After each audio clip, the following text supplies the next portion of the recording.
मनीष सिसोदिया को आप सुन रहे हैं। कुछ ही देर में जनता की इस अदालत को अरविंद केजरीवाल संबोधित करेंगे और महत्वपूर्ण ये हो जाता है कि जनता की अदालत में आज अरविंद केजरीवाल कुछ बड़ा ऐलान कर सकते हैं। देखिए मनीष सिसोदिया किस तरीके से निशाने पर बीजेपी को ले रहे हैं, बरस रहे हैं केंद्र सरकार पर, ये कहते हुए कि सिर्फ एक कारण था जिस वजह से आम आदमी पार्टी के बड़े नेता, जिसमें चाहे संजय सिंह हो, खुद मनीष सिसोदिया हो या फिर अरविंद केजरीवाल हो, उन्हें सलाखों के पीछे भेजा और वो कारण आम आदमी पार्टी को परेशान करना, तोड़ना बीजेपी चाहती थी आम आदमी पार्टी को और उसके नेताओं को, अंदर से तोड़ना चाहती थी। ये कह रहे हैं मनीष सिसोदिया, बाहर से तोड़ना चाहते थे, टीम को तोड़ना चाहते थे, हमारी पार्टी को तोड़ना चाहते थे, लेकिन ना हमारा हौसला टूटा, ना हमारी टीम टूटी। और देखिए आज हम सब एकजुट इस मंच पर यह संदेश दिया जा रहा है आम आदमी पार्टी के नेताओं की तरफ से। और कुछ ही देर में अरविंद केजरीवाल का संबोधन, जिसमें वो बड़ा ऐलान कर सकते हैं। दिल्ली के मुख्यमंत्री पद से इस्तीफा देने के बाद अरविंद केजरीवाल ये साफ कर चुके हैं कि जब तक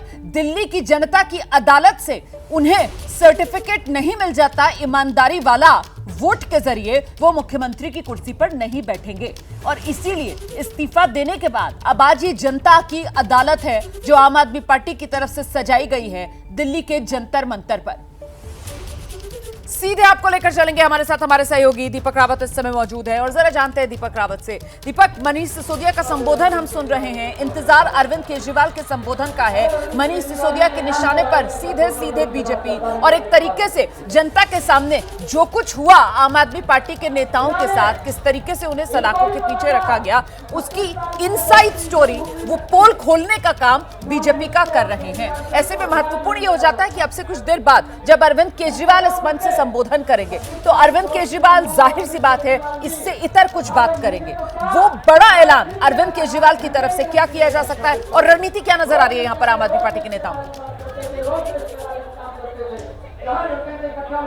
जी बिल्कुल रोमाना, आपने सही कहा कि बीजेपी को निशाने पर सीधे तौर पर लिया जा रहा है। वो इसलिए भी लिया जा रहा है क्योंकि बीजेपी के आरोपों के बाद ही अरविंद केजरीवाल ने यह डिसाइड किया कि मैं जनता के बीच जाऊंगा। हालांकि मुझे जमानत कोर्ट से मिल गई है क्योंकि कुछ मिला नहीं और केस शुरू हो ही नहीं पाया, ट्रायल शुरू हो ही नहीं पाया, और जब कुछ था ही नहीं तो मिलता कहां से, ट्रायल कहां से शुरू होता। इसीलिए हमारे तमाम नेताओं को जमानत दे दी गई और मैं बाहर हूँ। लेकिन उनका यह कहना है कि अगर मैं कुर्सी के पद पर बैठा रहूंगा तो मुझसे बीजेपी ये कह रही है कि पद का लालच है, घर का लालच है, लेकिन जनता के बीच जाऊंगा। मनीष सिसोदिया जो लगातार कह रहे हैं वो बड़ी बड़ी बातें जो कह रहे हैं, उनमें से एक बात वो ये कह रहे हैं कि हमें ये कहकर तोड़ने की कोशिश की गई कि अरविंद केजरीवाल का नाम ले लो तो तुम सबको बाहर भेज दिया जाएगा, सारे आरोप खत्म कर दिए जाएंगे और तुम नई पार्टी शुरू कर सकते हो या फिर बीजेपी में शामिल हो सकते हो। इन्हीं आरोपों के साथ अरविंद केजरीवाल भी लगातार बीजेपी को निशाने पर लेते रहे और आज यही कोशिश जो है अरविंद केजरीवाल इस जंतर मंतर के मंच से शुरू करना चाहते हैं। मनीष सिसोदिया ने एक बात और कही कि जंतर मंतर से हमने शुरू किया था, जब अन्ना आंदोलन शुरू हुआ था तो इसी जंतर मंतर पर अरविंद केजरीवाल अन्ना हजारे के साथ मौजूद रहते थे, मनीष सिसोदिया भी एक कोने पर रहते थे और आज उसी जंतर मंतर से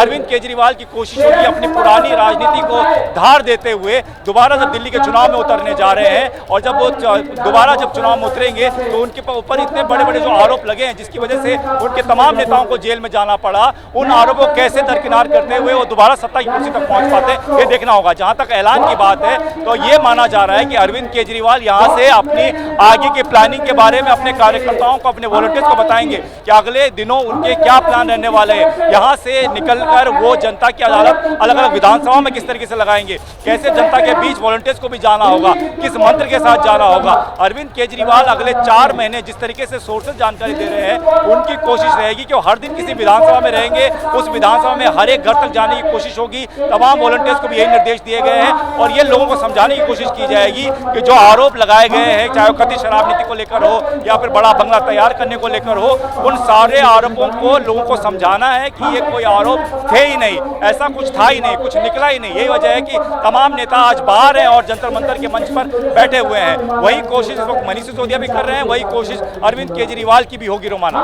बिल्कुल, तो कहीं ना कहीं अपनी जीत के तौर पर मंच पर आज जिस तरीके से मौजूदगी तमाम आम आदमी पार्टी के उन बड़े नेताओं की जो कुछ दिन पहले तक सलाखों के पीछे जेल में थे, वो आम आदमी पार्टी की तरफ से दिखाने की कोशिश की जा रही है। आप रहिए मेरे साथ दीपक, बीजेपी ये जो घेराबंदी करने की कोशिश कर रही है, इसी सीएम आवास को लेकर तो अरविंद केजरीवाल की तरफ से साफ कर दिया गया मुख्यमंत्री की कुर्सी छोड़ने के बाद कि घर भी वो खाली कर देंगे। तो कुल मिलाकर अब घेराबंदी करना आम आदमी पार्टी का यहां से बीजेपी के लिए कितनी बड़ी चुनौती होगा, तब जबकि सीएम के तौर पर अरविंद केजरीवाल तो अब है नहीं। अब तो सीएम का चेहरा कौन? आतिशी।